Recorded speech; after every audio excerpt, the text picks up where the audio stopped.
If you look up in Singapore, you'll almost certainly see a crane. Lifting heavy materials is a daily necessity for building our city's skyscrapers and keeping our manufacturing hubs running. But because these machines regularly move objects that weigh as much as several cars, every single lift carries a high level of risk. Gravity is always pulling down. If a load of that size starts to sway and momentum takes over, the results can be devastating for anyone nearby. Keeping work sites safe doesn't happen by chance. It requires following the strict safety regulations set by Singapore's Ministry of Manpower. Meeting those standards comes down to two main pieces: a carefully calculated paper plan and a tightly coordinated team of people on the ground. A successful operation only happens when the physical work matches that approved blueprint exactly. Long before a crane operator even turns the engine on, the planning phase has to be completely finished. This diagram shows the lifting plan. Think of it as the instruction manual for the lift. It calculates the exact weight of the load, selects the right equipment, and maps out a path that keeps the area below barricaded off from anyone walking by. Once the lifting plan is written, the site must apply for a permit to work, which is the formal, mandatory approval process. An independent safety assessor walks the site to verify that every detail in the lifting plan is actually in place before the project manager signs the permit. Without an approved lifting plan and a signed permit to work, moving a heavy load simply cannot happen. With the paperwork signed, the focus shifts to the physical job site and the specialized team that puts the plan into action. First is the rigger.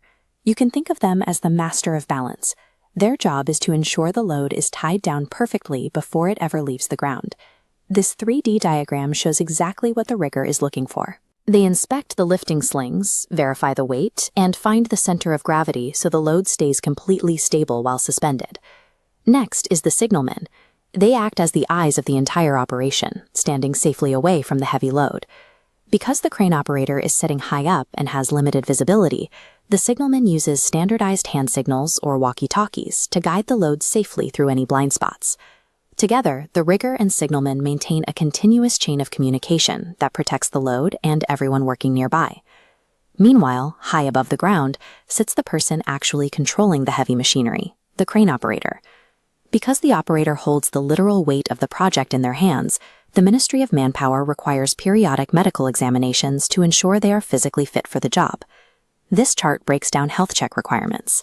Operators 50 to 64 must pass a medical examination every 2 years. Operators 65 to 69 undergo yearly screenings. For those 70 and above, this yearly process adds physical and occupational therapist assessments to ensure reflexes stay sharp. Finally, tying the whole team together is the lifting supervisor. They act as the ultimate commander on the ground, overseeing the operator, the rigger, and the signalman. The supervisor verifies that the operators are medically fit and ensuring the ground crews are doing their checks, and every parameter of the lifting plan is strictly followed. When all these elements align, you get a fully compliant lifting operation. The sequence moves smoothly. The paperwork is signed off, the rigger secures the heavy load, and the signalman gives the final go-ahead. Up in the cab, the operator lifts the material, relying on constant ground communication to place it perfectly inside the barricaded zone. A smooth operation like that is never an accident. It is the direct result of a highly trained team following a thoroughly tested plan. By relying on strict rules, healthy operators, and tight communication, we ensure that everyone working on the site gets to go home safely at the end of the day.